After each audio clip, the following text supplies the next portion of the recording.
Socks Out Racing as we cover round 6 of the V8 SuperTrucks series held May 7th and 8th at Watkins Glen International. Saturday's practice weather was nice and cool with an ambient temperature of 78 degrees. Track temperature was nice, it's 82 degrees Fahrenheit, so warm enough to get the tires sticky but not so hot to overheat them, with skies mostly cloudy to help keep that track temperature low. Sunday we had pretty consistent weather. Ambient temperature went up 2 degrees, same with the track temperature, but mostly cloudy skies remained, so we had a nice consistent track for the race day ahead. Strength of field for the race was 30-32, and pole position once again is Christian Chandler in the number 78 with a 1:48.843.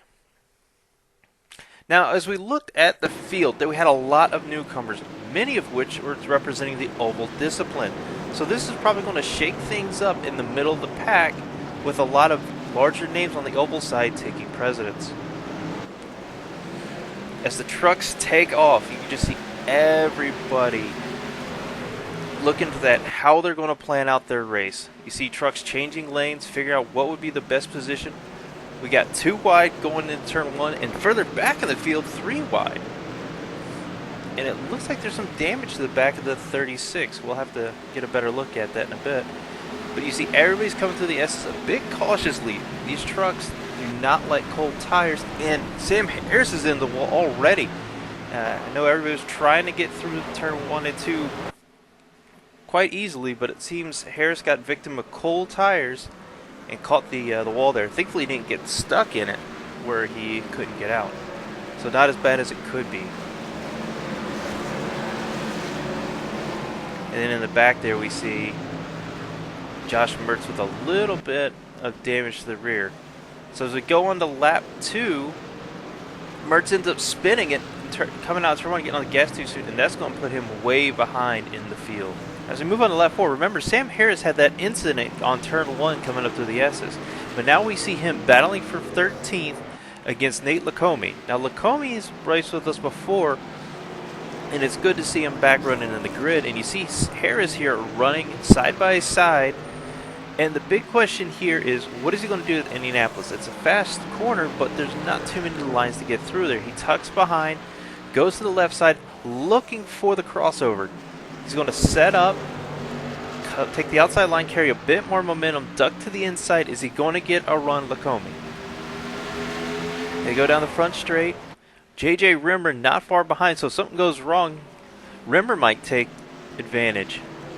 Harris with the late entry to get the speed coming into the S's. Now here they go, 2 wide through the S's. Now this bit Harris earlier on today. Let's see if he's going to get through it again. This takes a lot of trust between drivers to get through the section 2 wide. And he does. He keeps it off the wall, and he completes the pass. Good job, Harris. Now the bus stop's a tricky spot because you want to make a move. You see Lacombe taking a look. You see Rimmer taking a look. Everybody falls back in line, decides to wait. But Lacombe runs wide. That's going to pick him up a slowdown penalty and going to give Rimmer a nice, easy pass as they get out of the outer loop. Now the race itself has been relatively quiet other than a couple sync car incidents. And lap 6, Daniel Thompson runs into bad luck for the 2nd time of the day. That's going to take him out of the race. However, lap 7, there's a battle for 9th with Dexter Castro and James King. Castro in the number 13 car, King in the 23. Castro is also a newcomer, however, to Team 49 Motorsports. However, his teammate, Sky Willis, runs into trouble on lap 7 as she gets a little bit in the dirt and hard of the wall coming out of Indianapolis. As we move back up the field to the battle for 4th, by lap 9, they are still duking it out. This is a 4-deep battle. You got Jimmy Mullis with a big slide going to the heel of the boot. Martin Capal coming behind him. Mullis just trying to get on the throttle, struggling with the truck. Capal's going to go to the inside. Cockrell's going to follow through turn 9. Mullis is on the outside, but he can carry more momentum with that outside line. Can he hold off Cockrell?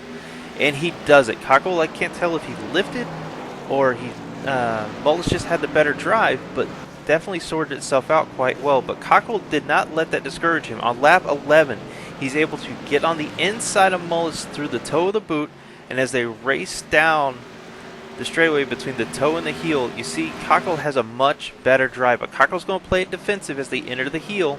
Takes a very shallow line. Mullis is not able to take advantage of the outside line, so So Cockrell's going to use the whole track on exit and power on through turn 9 as well. So by lap 14, Mullis is now fighting off Dexter Castro for 6, and Castro does something a little bit unusual. He uses the outside line of the toe to set up, carrying more momentum onto the straightaway. Now you see Mullis and Castro are side by side as they enter the heel, but Mullis backs out, giving Castro the lead into the heel. Now, this is probably a good way to go. Mullis has been fighting it out with 4 other trucks the rest of the race, so his tires are probably starting to feel the strain, and this is why you're seeing him fall down. Further back in the field, this is by far our favorite battle of the race between Rimmer and Dahl. So Rimmer and Dahl are fighting out. Mason Dahl is a new driver to the series, as well as JJ Rimmer. But JJ's had a little bit more practice in the trucks throughout the season, even though he hasn't been able to compete. You see Dahl there with the inside through the heel, taking advantage of it, and Dahl with a slide at the entry, catching a little bit of curb there. Rimmer's going to try for the inside, but he's not able to close back the gap. This is going to keep them close and battling out for several laps ahead.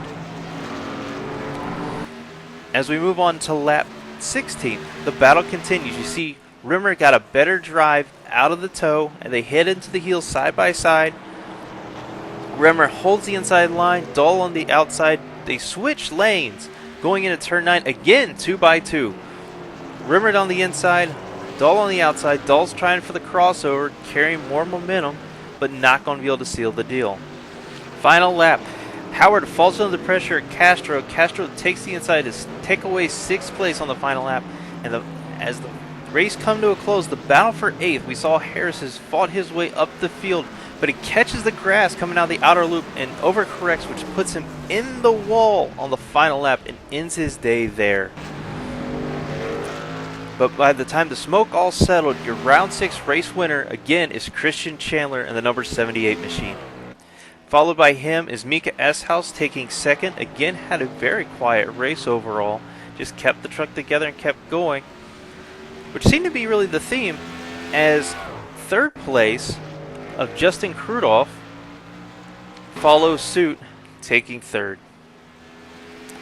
But the race wasn't over for the rest of the field, as Mullis takes a slide to hold off 8th position, but King dives to the inside, and Mullis narrowly saves the positions. So great racing throughout the field. A couple of heartbreakers for a few of the drivers, but that's just going to further harden their resolve as we head into round 7. As we look at Road versus Oval championship points, Road has a solid lead over Oval. However, with these new Oval drivers entering the field, it'll be interesting to see how the points play out as we finish up the season. As we look at the Drivers' Championship, Christian Chandler now has an undisputed lead over Mika Eshouse by 4 points. And then there's nearly a 15-point gap between Justin Krudoff and Mika Eshouse. But there's still a lot of racing to be had as we head to Brands Hatch for round 7. As always, Saturday open practice starts at 1600 UTC. And Sunday, the race day events begin at 1800 UTC. This is the second Members' Choice venue of the season. So it'll be interesting to see how these drivers deal with the challenges of Brands Hatch. It's a very fast, very technical, and very challenging circuit. So we'll have to wait and see. But don't miss a moment with the live broadcast on iRacing Live presented by GSRC. The broadcast will start at 1845 UTC. There's information in the description below. So until next time, keep it between the lines.